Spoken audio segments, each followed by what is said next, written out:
ассалому алайкум бинандаҳои азиз, нашри навбатии барномаи иттилоотии ахборро аз телевизиони Тоҷикистон манзури шумо менамоем.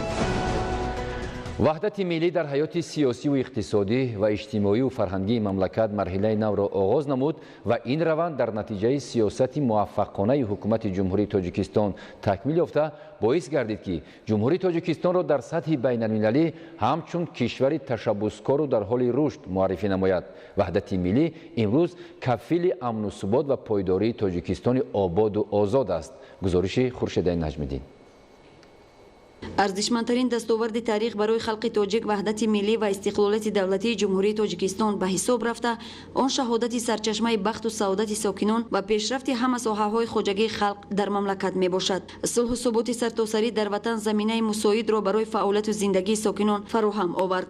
ҷумҳурии Тоҷикистон тавонист дар ин раванд ба ободкориҳову созандагиҳои бузурги аср ноил гардад ва ба ояндаи дурахшони ватан устуворона гом ниҳад. пеш аз ҳама дар чунин хушбахтиҳо, дар чунин дастовардҳои ҳамаи соҳаҳо саҳми бузурги пешвои миллат, асосгузору сулҳу ваҳдати миллӣ муҳтарам Эмомалӣ Раҳмон хеле бузург аст. имрӯз дар ҳар як чеҳраи фарзанди тоҷик мо чиро мебинем? Хурсандиро мебинем.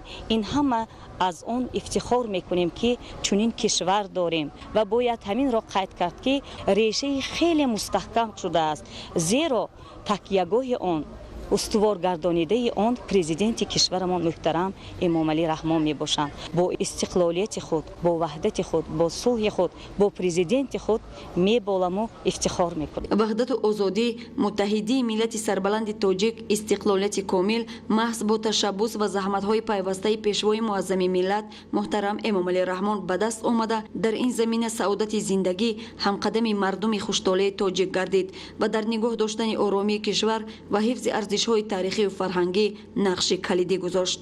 имрӯз барои рушди соҳаҳои ҳаётан муҳими ҷомеа шароити зарурӣ фароҳам гардидааст ки маҳз заминагузори он ваҳдату истиқлолияти миллист. аз ин рӯ барои пойдорӣ ва таҳкими ваҳдати миллӣ ва истиқлолияти давлатӣ ҳар фарди худшиносу худогоҳи кишвар талош намояд. Хуршедаи Наҷмиддин, Аҳли Дини Карим, Ниқадами Нуралӣ, Ахбор. дар ноҳияи Спитамен дар доираи омодагиҳо ба ҷашни 30-солагии истиқлолияти давлатии ҷумҳурии Тоҷикистон бунёду навсозии 363 иншоот ба нақша гирифта шуда, айни ҳол корҳои сохтмонӣ дар иншооти мазкур бо суръат пеш меравад. гузориши Маҳмуд Аҳмадзода ва Дилшод Юсуфӣ. дар ноҳияи Спитамен дар доираи иқдомҳои бунёдкориву созандагии давлати ҳукумати Тоҷикистон дар баробари корҳои анҷомшуда аз ҳисоби маблағҳои бюджети давлатӣ сокинон, соҳибкорон, ашхоси саховатпеша дар осон сохтани мушкилоти аҳли маҳалла, деҳа бо анҷоми амалҳои неки ба халқ манфиатбахш саҳми худро мегузоранд. чунонче сокини ҷамоати деҳоти Куруши ноҳияи Спитамен Муҳаммадалӣ Умаралиев дар арфаи ҷашни Наврӯзи ҷаҳонӣ маблағи пасандози худу ҳамсарашро ки барои адои ҳаҷ ҷамъоварӣ намудааст дар ободии роҳи деҳа сарф намуд. бо иқдоми ин марди саховатпеша 1 километр роҳи кӯчаи ба номи Абуалӣ ибни Синои ҷамоати Куруш мунфарши асосӣ карда шуда, имрӯз роҳи ин кӯча обод, мушкилии рафту омади сокинон бартараф гардид. иқдоми Муҳаммадалӣ Умаралиевро дигар соҳибкорон ва 3 нафар сокинони ноҳия идома дода, бо маблағи барои ҳаҷи такрорӣ ҷамъ намуд шон роҳи кӯчаҳои ба номи Спитамен, Абулқосим Фирдавсии ҷамоати шаҳраки Навкат ва роҳи кӯчаҳои ба номи Шириншоҳ Шотимур ва Ашурманд Назарофи ҷамоати ба номи Турсун Улҷабоев ки дар умум масоҳати 2 километрро ташкил медиҳад, мунфарши асосӣ намуданд. пеш аз мунфарши роҳи кӯчаҳои мазкур хати обгузар, ҷӯйборҳои канори роҳ тозаю аз навсозӣ карда шуданд то роҳи мазкур солҳои зиёд ба мардум хизмат расонад. аз тарафи мақомоти иҷроии ҳокимияти давлатии ноҳияи Спитамен барои мунфарш намудани роҳ техникаи зарурӣ ташкил карда шудааст. роҳи ин кӯчаҳо бо истифода аз асфалти гарм мунфарши асосӣ карда шуданд ва имрӯз истиқоматкунандагони ин маҳаллаҳо ки мушкилиашон ҳал гардид аз кори неки ин шахсони саховатпеша хушҳоланд. дар роҳи иҷрои дастуру супоришҳои президенти ҷумҳурии Тоҷикистон пешвои миллат муҳтарам Эмомалӣ Раҳмон бояд ба фароҳам овардани шароити хуби зиндагӣ ба аҳолӣ мақомоти иҷроии ҳокимияти давлатии ноҳияи Спитамен дар ҳамкорӣ бо бахши хусусӣ дар доираи омодагиҳо ба ҷашни 30-солагии истиқлолияти давлатии ҷумҳурии Тоҷикистон дар соли 2019 бунёду ба истифодадиҳӣ наздик 100 иншооти навро ба нақша гирифта, имрӯз корҳо дар иншооти бунёдшаванда вусъат доранд ки ҳадаф аз ин корҳо беҳтар кардани сифати хизматрасонӣ, ташкили ҷойҳои нави корӣ, ободии шаҳраку деҳот ва боло бардоштани сатҳи зиндагии аҳолӣ мебошад. Маҳмуд Аҳмадзода, Дилшод Юсуфӣ, ноҳияи Спитамен барои барномаи Ахбор. در 3 ماه اول سال 2019 در همه شکل‌های خوجگیداری مملکت حجم عمومی محصولات کشاورزی به 1 میلیارد و 388.6 میلیون سومانی برابر گردیده، نشان دهنده افزایش آن نسبت به همین دوره سال گذشته 9 بند فایزی تامین گردیده است. بنابر تحلیل کارشناسان، حاصلناکی زراعت کشاورزی تنها در آن صورت بلند برداشته می شود که قابلیت حاصلخیزی خاک زیاد کرده شود. همزمان زمینه‌های بیکار خوابیده به گردش کشاورزی وارد و کشاورزان با تخمی‌های خوش‌صفت تامین کرده شوند. دوام سالهای آخر حجم عمومی محصولات کشاورزی 3 برابر زیاد گردیده، یعنی از 7.4 میلیارد سومانی سال 2000 به 21.3 میلیارد سومانی در سال 2018 رسانده شده. صادرات محصولات سوها باشد منتظم افزایش یافته ایستاده است. عالمان سوهای کشاورزی بر آن نظرند که برای زیاد کردن حجم استحصال محصولات کشاورزی در برابر زیاد کردن میدان کشت باید حاصلناکی را هم بلند برداشت. در انستیتوت خاکشناسی اکادمی علم‌های کشاورزی تاجیکستان کنفرانس علمی جمهوریوی تحت عنوان سمت‌های افضلیتناک رشد علم کشاورزی عالمان و محققان سوها را به هم آورد. در کنفرانس موضوعهای کلیدی سوها مورد تحلیل و بررسی عالمان قرار داده شدند. برای زیاد کردن محصولات کشاورزی، مثلا محصولات پرنده پروری، ماهی پروری، بهتر کنه حالت ملیارتیوی زمین ها، تامین خوبی خوراک با چاروا، زیاد کردن محصولات چارواداری، رستنی پروری، عموما همه محصولات کشاورزی که در جمهوری استحصال میشد امروز البته نیاز به زیاد شوی دارد. محصولناکی کشت تکراری زراعت‌های کشاورزی در زمین‌های شورخاک وادی وخش، اهمیت کشت تکراری، نشأه‌نمای زراعت غلطانگی‌ها در کشت بهاری، تأثیر شورشوی زمین‌های آبیاری شده به حالت اگرواکولوژی خاک‌ها در منطقه‌های جمهوری موضوعهای اساسی کنفرانس علمی را تشکیل داده. ضمن بررسی آنها مکالمه علمی صورت گرفت. برنامه و استراتژی‌هایی که تا امروز در ساحه کشاورزی قبول شده‌اند تامین کننده رشد استوار سوها می باشند. با مقصد زیاد نمودن استحصال محصولات ساحه کشاورزی، همکاری عالمان با استحصالاتیان البته یک نقش مهم دارد. زیاد نمودن میدان کشت سبزوات و پولیزی بنیاد باغ‌های نو، مخصوصاً باغ‌های اینتنسیوی که اقتدار صادراتی کشور را بیشتر می‌کنند، از جمله تدبیرهای مهم و سریع‌وقته می‌باشند که اقتدار صادراتی مملکت را زیاد نمودند. نوریدین قربان، خال محمدی دولت، نق قدم نورعلی برای برنامه اخبار. اکنون توجه شما را بیننده‌های گرامی بر رویدادهای خارجی مملکت جلب می‌نماییم. بر اثر گرمی طاقت فرسا در شتات رجستخان هندوستان 17 نفر به هلاکت رسیده، 10 کس دیگر در بیمارخانه‌ها بستری شدند. در نتیجه غرق شدن کشتی بورکش در منطقه‌های نزد ساحلی مضافات سولاویسی مرکز اندونزیا 9 ملاح بنشان شد. شرح خبرها از خارج مملکت. دوام 3 هفته اخیر در منطقه‌های گوناگون هندوستان از گرمی طاقت فرسا 17 نفر جان باخته، 10 کس دیگر در بیمارخانه‌ها بستری شدند. عین حال در شهر چورو شتات راجستخان حرارت هوا 50 درجه را تشکیل می‌دهد. همزمان در بعضی از شتات‌های هندوستان از گرمی طاقت فرسا آب کل و دریاها کم شده است که حالت پیش آمده خوجگیداران را با مشکلی جدی روبرو نمود. با گفته خوجگیداران گرمی از معیار زیاد باعث خشک شدن خوراک درشت چاروا در چراگاه‌ها شده است. طبیبان به ساکنان توصیه دادند که به ضرورت از منزل‌های استقامتیشان نبرایند و بیشتر آب نوشند. هواشناسان پیشگویی می‌کنند که در شتات‌های قسم شمالی هندوستان گرمی طاقت فرسا چند روز دیگر ادامه خواهد کرد.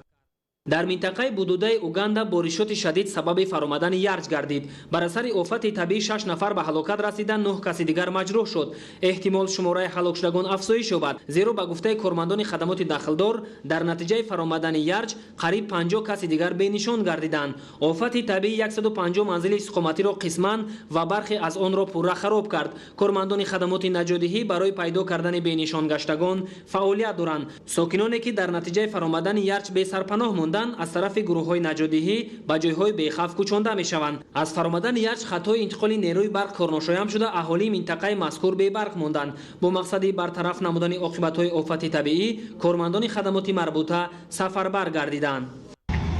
در شهر تریپلی لبنان عمل تروریستی انجام داده شد. در نتیجه 4 خدمتچی حربی به هلاکت رسید. تروریست خودکش نارنجکی دستی را به سوی یک بینای مأموری هوا داده، سپس جانب کارمندان آن از عراق آتش کشیده است.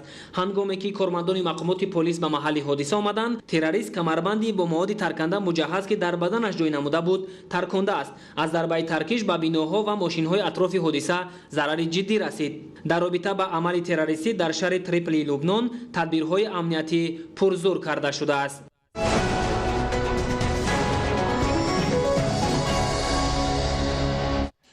کشاورزان ناحیه قبادیان عزم دارند که این موسم 9071 تن گندم جمع آوری کرده، همچنین از حساب خشک خوراک چرور را نیز برای دوره زمستان ذخیره نمایند. همچنین در میدانهای حاصل گشته کشت زراعتی به این ایام موافق را سر وقت به راه ماندند. همزمان در این ناحیه جمع آوری محصولات پولیزی و میوگی در همه دهات ناحیه ادامه داشته، کشاورزان تلاش می نمایند که محصولات پروردهشان را به تلف جمع آوری نمایند. خدایداد رجب و اسکندر سعید در این موضوع گزارش آماده کردند. دهقانان شهر و ناحیه‌های ولایت ختلان بهر هر چیز زودتر جمع‌آوری نمودن حاصل غله‌دانگی‌ها بخصوص گندم تلاش نموده، به خاطر سری وقت گذراندن کشت تکراری زراعت‌ها زمینه‌گذاری می‌کنند. موافق اطلاع از میدان عمومی 1972 گکتار غله‌زار ناحیه قبادیان به حساب میانه از هر گکتار آن نه کم از 46 سانتی حاصل رویانند. اهل زحمت نیت دارند که این موسم 9071 تن حاصل این زراعت را به دست آورده در تامین امنیت عضوخواری کشور سهمگذار باشند. این زمان در همه جماعت‌های دهات ناحیه با جلب تکنیک‌های غله‌درو کشاورزان عزم دارند که هر چه زودتر زمین را از غله‌دانگی‌ها خالی نموده در آن کشت تکراری را به راه مانند. کشاورزان ناحیه 2106 گکتار زمین را غله‌دانگی گذراندند. آب و هوا این سال برای همه زراعت‌ها از آن جمله غله‌دانگی مساعد آمد.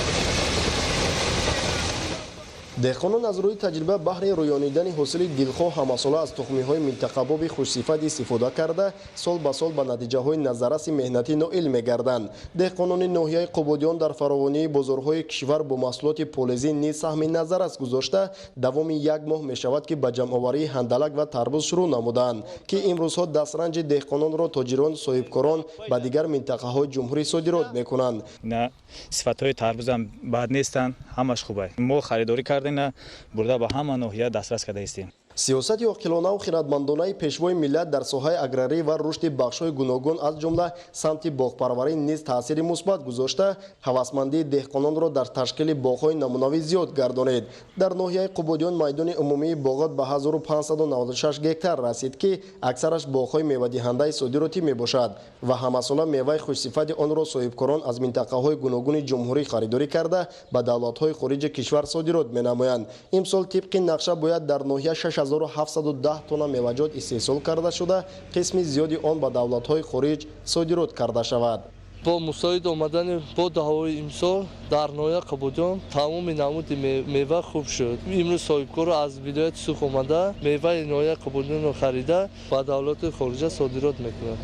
قابل تذکر است که کشاورزان ناحیه قبادیان تلاش بر آن دارند که توسط مهنت صافدلانه در فراوانی بازار بلند برداشتن سطح روزگار ساکنان و بالا رفتن حجم استحصال همه گونه محصولات سهمگذار باشند. خدایداد رجب، اسکندر سعید، ناحیه قبادیان، اخبار. با مقصد بلند برداشتن مقام و صفت لباس ملی، تربیت زیبایی پرستی و ترغیب و تشویق اطلس و ادرس در شهر استرافشن بوستانی میان زنان و جوان دختران نمایشی اطلس و ادرس و لباس ملی دایر گردید. اطلس و ادرس بافی دستی از جمله هنرهای زیبای تاجیکی است. رنگ و رنگی، نقش و نگارهای جالب و شکل‌های نوی اطلس و ادرس بافی از تاریخ و فرهنگ قدیمی خلق تمدن‌آفر تاجیک گواهی می‌دهد. تاکید گردید ضمن نمایش اطلس و ادرس که در شهر استرافشن بوستان گذرانیده شد.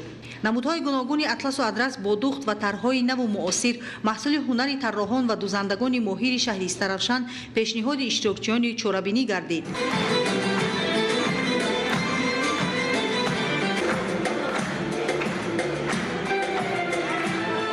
هنرمندان اصرار داشتند که پیدایش اطلس و ادرس از عنعنه‌های بافندگی خلق تاجیک سرچشمه گرفته با رنگارنگی و جذابیت نقش پرتایی بیننده را مفتون می‌نمایند. тарзу усул ва нозикиҳои атласу адрасбофӣ ки кори басо заҳматталаб аст миёни занҳои шаҳри Истарафшан машғулияти дӯстдошта ба ҳисоб меравад. ҳама зинаҳои истеҳсол кардани матои атлас аз қабили омода ва муайян кардани ришта, рангзанӣ, аврубандӣ аз ҷониби занҳои ҳунарманди шаҳр анҷом дода мешавад. солҳои охир оид ба васеъгардонии истифодаи либоси миллӣ, густариши духт ва тарҳҳои нав ва ҳифзу нигоҳдошти он ҳамчун омили муаррифкунандаи давлату миллат тадбирҳои зиёд амалӣ гардонида шуда, ҳамасола чорабиниҳои вилоятии ҷумҳуравӣ дар сатҳи баланд гузаронида мешавад ки ҳадафи асосии онҳо тарғиби либоси миллӣ аз ҷумла атласу адрас мебошад.